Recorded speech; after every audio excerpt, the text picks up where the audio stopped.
Kenapa ada orang sakaratul maut sangat susah? Kenapa ada orang sakaratul maut sangat mudah? Kenapa ada orang waktu sakaratul maut ada air banyak keluar dari mulutnya? Kenapa ada orang waktu sakaratul maut dia senyum? Kenapa ada orang waktu sakaratul maut dia husnul khatimah? Kenapa ada orang waktu sakaratul maut dia su'ul khatimah? Itu semuanya nilai apa yang kamu melakukannya waktu di dunia. Pasti kalau kamu banyak taat, pasti kamu akan husnul khatimah. Banyak maksiat, tidak ingat Allah Subhanahu wa ta'ala, pasti kamu akan mendapat su'ul khatimah. Allah Subhanahu wa ta'ala akan panggil kita, wahai hambaku, kenapa kamu perhatian dengan manusia, tidak perhatian dengan saya? Kenapa kamu peduli dengan manusia, tidak peduli dengan saya? Kenapa takut dengan manusia, tidak takut dengan saya? Kenapa mata kamu melihat manusia, tidak melihat saya? Walaupun saya yang melihat kamu selalu. Kenapa? Karena kita sebelum melakukan apapun di dunia itu, kita perhatian dulu apakah ada orang melihat kita atau tidak. Walaupun Allah Subhanahu wa ta'ala melihat kita selamanya, dimanapun kapanpun Allah Subhanahu wa ta'ala bersama kita. Ya Muhammad, wahai Muhammad, apa arti ihsan? Ihsan itu kamu ibadah kepada Allah Subhanahu wa ta'ala seakan-akan kamu udah melihat Allah. Walaupun kamu tidak bisa melihat Allah, Allah Subhanahu wa ta'ala bisa melihat kamu. Bagaimana kita bisa mendapat husnul khatimah? Ketika hati kita masih bangun, ketika hati kita masih takut kepada Allah Subhanahu wa ta'ala, ketika kita melakukan amalan yang soleh untuk Allah Subhanahu wa ta'ala, ketika kita tidak melakukan maksiat karena kita takut kepada Allah Subhanahu wa ta'ala, bukan karena manusia, pasti kita akan mendapat husnul khatimah. Pasti sakaratul maut akan sangat mudah. Kita udah melihat banyak video di YouTube, ada orang dia udah meninggal waktu dia sujud, tidak ada sakaratul maut. Waktu dia berdiri salat, dia langsung jatuh, mati, tidak ada sakaratul maut. Waktu dia baca Quran, dia langsung mati. Apakah husnul khatimah itu datang kepada dia biasa aja? Tidak. Tapi karena dia selalu salat, dia udah mendapat husnul khatimah waktu salat. Karena dia selalu bersama Al-Quran, dia mendapat husnul khatimah dengan Al-Quran. Karena dia waktu banyak haji, dia selalu perhatian dengan orang-orang miskin, dia mendapat husnul khatimah dengan hal-hal yang luar biasa. Kenapa dia udah meninggal waktu dia di kamar mandi? Karena dia selalu melakukan maksiat. Kenapa dia mendapat su'ul khatimah ketika dia melakukan maksiat? Karena selalu di dunia itu dia pakai maksiat. Jadi dia akan mati, meninggal dengan maksiat apa yang dia pakainya. Harus mati, kematian meninggal itu dalam mata kita setiap waktu. Seperti kita bersiap-siap dengan makanan, kita bersiap-siap untuk tidur, kita bersiap-siap untuk mandi, harus kita juga bersiap-siap untuk mati. Bagaimana kalau ada malakul maut udah berkata, Assalamualaikum Mbak, Assalamualaikum Bu. Walaupun malakul maut tidak akan mendapat izin, dia tidak akan minta izin, langsung waktunya dia akan tarik jiwanya. Tapi bagaimana contohnya kalau dia akan berkata, saya minta izin, boleh saya tarik jiwa kamu? Kita semuanya akan jawab, belum waktunya, belum bersiap, belum taubat. Orang-orang yang sampai sekarang dia masih ada masalah sama teman-teman, tapi dia tidak mau memaafkannya. Orang-orang yang sampai sekarang dia udah berpisahan dengan orang tuanya, dan orang tuanya masih marah kepada dia. Orang-orang yang masih sampai sekarang dia makan makanan dan uang yang haram, makanan orang yatim. Orang-orang yang sampai sekarang dia muamalah dengan riba. Orang-orang yang sampai sekarang dia masih mencuri. Orang-orang yang sampai sekarang dia masih sama perempuan zina dan khalwat. Bagaimana ketika ada malakul maut datang? Kamu tidak tahu kapan dia datang. Harus kita bersiap. Harus kita selalu melakukan amalan yang saleh untuk bisa mendapat nilai yang luar biasa. Apa nilai yang luar biasa? Husnul khatimah.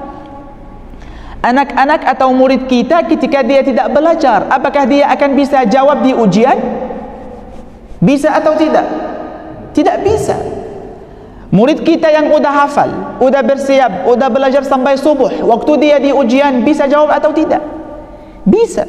Jawaban dia dalam ujian itu adalah husnul khatimah. Karena apa? Karena dia udah sebelumnya bersiap, udah hafal, udah amal yang luar biasa. Orang-orang yang tidak perhatian, selalu bermain-main, selalu tidur. Waktu dia di ujian, dia akan duduk, tidak akan tulis, tidak akan jawab. Itu adalah apa? Su'ul khatimah. Jadi bagaimana kalau Allah Subhanahu wa taala udah kirim malakul maut untuk tarik jiwa kita? Malaikat atau kematian itu tidak khusus orang yang lebih tua. Anak kecil bisa, besar bisa, laki-laki bisa, perempuan bisa, semuanya. Kalau Allah Subhanahu wa taala udah takdirkan kita akan meninggal waktu itu, pasti akan terwujud, pasti akan terjadi. Kenapa? Karena itu salah satu sesuatu yang Allah Subhanahu wa taala bilang tidak akan terlambat. Waktu kamu di dunia itu udah habis. Terus malaikat akan bertanya, wahai hamba Allah, apakah kamu udah melakukan apa yang luar biasa untuk kita berkata selamat dan sukses? Atau kamu udah melakukan sesuatu yang tidak baik untuk kita berkata inna lillahi wa inna ilaihi raji'un? Bagaimana? Kita udah 2020, kita akan mulai 2021. Apakah kita yakin kita akan hadir waktu 2022? Tidak. Apakah kita yakin bulan Ramadan akan hadir? Tidak. Hari Raya Idul Adha akan hadir? Tidak. Apakah kita yakin orang-orang yang sudah menikah dia akan bisa melihat anaknya? Tidak. Orang yang belum menikah dia yakin dia akan menikah? Tidak. Semua orang hidup di dunia itu setelah izin Allah Subhanahu wa ta'ala. Orang yang selalu tidak ingat Allah Subhanahu wa ta'ala itu, rasa takut kepada Allah Subhanahu wa ta'ala udah mati dalam hidupnya, dalam hatinya, itu adalah orang-orang yang banyak maksiat. Bagaimana kita mau mendapat husnul khatimah, mau mendapat surga, tapi rasa takut kepada Allah Subhanahu wa ta'ala sampai sekarang udah mati dalam hati kita. Bagaimana kita mendapat rasa takut kepada Allah Subhanahu wa ta'ala? Rasa takut itu mulai dari iman dengan takdir Allah Subhanahu wa ta'ala. Rasa takut itu mulai dari ketika kamu yakin kematian itu bisa hadir kapanpun. Ketika kamu di jalan, pasti mungkin kamu tidak akan pulang ke rumah lagi. Ketika kamu di rumah, pasti kamu mungkin tidak bisa keluar lagi. Ketika kamu di masjid, pasti kamu tidak bisa salat lagi. Ketika kamu udah keluar dari masjid, pasti mungkin kita tidak bisa masuk salat lagi. Jadi harus kita bersiap. Ketika malaikatul maut datang, harus kita jawab seperti Nabi Muhammad sallallahu alaihi wasallam. Ya Muhammad, Allah Subhanahu wa ta'ala bertanya kamu memilih apa? Mau menetap di dunia atau mau bertemu dengan Allah Subhanahu wa ta'ala? Nabi Muhammad karena udah bersiap, karena tidak takut kalau bertemu dengan Allah Subhanahu wa ta'ala, beliau jawab, Allahumma rafiqal a'la. Ya Allah, saya mau bertemu dengan antum. Terus malaikatul maut udah tarik jiwa beliau. Kita mau selalu bersiap, selalu mengamalkan apa yang saleh. Jangan jauh dengan Al-Quran sampai atau agar hati kamu tidak menjadi rusak. Orang-orang yang selalu jauh dengan Al-Quran, selalu jauh dengan salat, dua hal itu hatinya akan rusak. Rasulullah sallallahu alaihi wasallam bersabda, al-baitu alladhi la yuqra'u fihi al-Quran, al-qalbu alladhi la yuqra'u fihi al-Quran kal-bait al-kharib. Hati yang tidak ada dalamnya satu ayat dengan Al-Quran, ia seperti rumah yang rusak, seperti rumah yang keluarganya udah meninggalkannya beberapa tahun sampai udah banyak ada hewan dalamnya. Jadi bagaimana kita? Apakah kita akan bertemu dengan Allah Subhanahu wa ta'ala dengan hal yang tidak baik? Dengan Al-Quran bisa berbicara sama Allah Subhanahu wa ta'ala. Dengan salat kita bisa bertemu dengan Allah Subhanahu wa ta'ala. Orang yang sampai sekarang belum salat, orang yang kadang-kadang salat, kadang-kadang tidak, orang yang salat dengan badannya, tidak salat dengan hatinya, bagaimana kamu bertemu dengan Allah Subhanahu wa ta'ala? Orang yang jauh dengan Al-Quran, Atau orang yang menghafal Quran dengan lisannya, tidak menghafal Quran dengan hatinya, bagaimana bertemu dengan Allah Subhanahu wa taala? Orang yang tidak berbakti orang tuanya, bagaimana kamu akan bertemu dengan Allah Subhanahu wa taala? Orang yang melakukan maksiat terus dia berkata nanti akan taubat, nanti akan taubat, besok akan taubat, bulan Ramadan akan taubat. Bagaimana kamu akan bertemu dengan Allah Subhanahu wa taala? Jadi, kematian itu sesuatu yang Allah Subhanahu wa taala menjadikannya rahasia. Tidak ada orang tahu dia akan kapan meninggal. Benar? Benar. Kenapa? Untuk kita bersiap kapan pun. Pasti kalau kita udah tahu Mahmud akan meninggal ketika umurnya 60 tahun. Sekarang umurnya 24, masih lama. Nanti aja saya akan taubat. Benar? Benar. Saya akan mati ketika umur saya 100 tahun. Masih umur saya 30 tahun.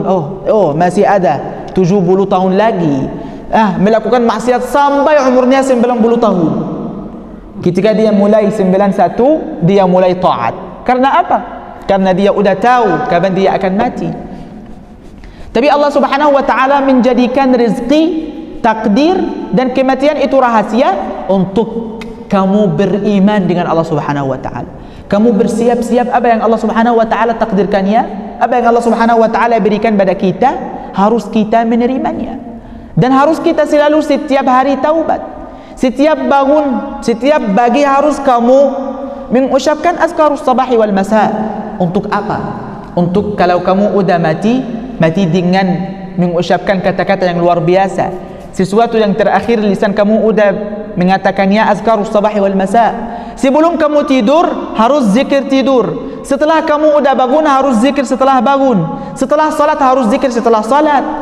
Waktu di jalan harus salawat kepada Rasulullah sallallahu alaihi wasallam banyak. Jadi, ketika kita selalu dalam dunia itu harus kita ingat Allah Subhanahu wa taala. Orang-orang yang beberapa hari, beberapa minggu atau bulan atau tahun dia tidak ingat Allah Subhanahu wa taala sama sekali, hatinya udah mati. Orang-orang yang hatinya udah mati pasti Allah Subhanahu wa taala tidak ada dalam hatinya. Bagaimana? Jadi harus kita bersiap. Allah Subhanahu wa taala pasti akan mengampuni dosa kita. Itu janji Allah Subhanahu wa taala kepada semua hamba-Nya. Qul ya ibadiyalladzina asrafu ala anfusihim la taqnatu min rahmatillah innallaha yaghfiru dzunuba jami'a. Sesungguhnya Allah Subhanahu wa taala akan mengampuni dosanya semuanya. Syaratnya apa? Syaratnya taubat.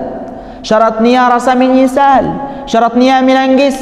Syaratnya bersiap untuk kematian. Syaratnya bersiap bertemu dengan Allah Subhanahu wa taala. Syaratnya harus memaafkan semua orang. Syaratnya harus tidak melakukan maksiat. Syaratnya harus pakai semua amalan yang luar biasa. Syaratnya harus selalu bersama Al-Quran. Syaratnya harus masuk salat dengan hati, bukan dengan badan.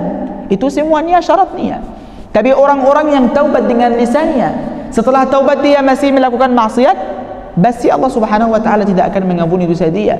Pasti Allah Subhanahu wa taala tidak akan memaafkannya, tidak akan mengampuni dosa dia, tidak akan menerima taubatnya. Ketika Allah Subhanahu wa taala minta dari atau perintahkan malaikatul maut untuk tarik jiwa seseorang, Allah Subhanahu wa taala atau malaikatul maut akan bertanya orang itu. Kalau itu orang saleh, Allah Subhanahu wa taala sangat rindu bertemu kamu. Apakah kamu benar-benar sangat rindu Allah Subhanahu wa taala? Itu pertanyaan untuk siapa atau kepada siapa? Kepada orang-orang saleh, orang-orang yang selalu bersiap. Ya Allah, kalau ada orang luar biasa rindu dengan kita di dunia itu, bagaimana kalau Allah yang rindu dengan kita? Wahai fulan, Allah Subhanahu wa taala sangat rindu bertemu kamu. Apakah kamu rindu Allah Subhanahu wa taala? Pasti kalau dia sudah bersiap, pasti kalau dia tidak takut dengan maksiat, dia selalu tidak melakukan maksiat, takut kepada Allah Subhanahu wa taala, pasti dia akan berkata, iya, saya sangat rindu dengan Allah Subhanahu wa taala. Saya di dunia itu untuk bisa tujuan ke Allah Subhanahu wa taala. Tapi orang-orang yang banyak maksiat, walaupun udah waktunya, tapi Allah Subhanahu wa taala tidak mau bertemu dengan dia. Allah Subhanahu wa taala akan marah kepada dia, dan dia akan takut kalau malaikatul maut datang. Dia akan belum bersiap. Dia tidak tahu akan mengucapkan apa kepada Allah Subhanahu wa taala. Jadi hadirin sekalian, dunia itu adalah jalan yang akhirnya kita akan tujuan kepada Allah Subhanahu wa taala. Jangan kira-kira, jangan berfikir dunia itu adalah abadi. Tidak ada orang walaupun umurnya 1000 tahun, akhirnya apa? Akhirnya dia akan masuk kubur. Kubur akhirnya apa? Akan masuk sendiri. Tidak ada uang, tidak ada siapapun. Terus setelah kubur ada 2 malaikat akan bertanya kamu. Terus kalau kamu melakukan amalan yang soleh, langsung lisan kamu akan jawab. Bukan kamu yang akan jawab. Allah Subhanahu wa taala akan perintahkan lisan kamu untuk jawab langsung, otomatis. Karena apa? Karena kamu udah bersiap-siap untuk ujian. Pasti waktu ujian, waktu ada pertanyaan, kamu bisa jawab. Dunia itu harus kita menjadikan dia manfaat untuk bisa tujuan ke Allah Subhanahu wa taala. Tidak menjadikan dunia itu adalah sesuatu yang abadi. Orang-orang yang selalu berfikir bahawa dia tidak akan mati, orang-orang zalim, orang-orang banyak maksiat, orang yang selalu makan riba, ketika kamu berkata ingatlah Allah, suatu hari kamu akan mati, dia tertawa terus berkata iya. Dia bermain dengan Allah Subhanahu wa taala. Dia tidak takut kepada Allah Subhanahu wa taala. Dia sudah ada rasa dari syaitan bahawa dia tidak akan meninggal.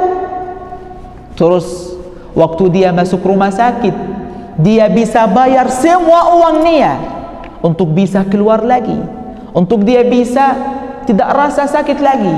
Itu sakit aja. Bagaimana waktu sakaratul maut? Bagaimana waktu mata kamu akan keluar dari tempatnya? Bagaimana waktu kaki kamu dia tidak bisa jalan-jalan?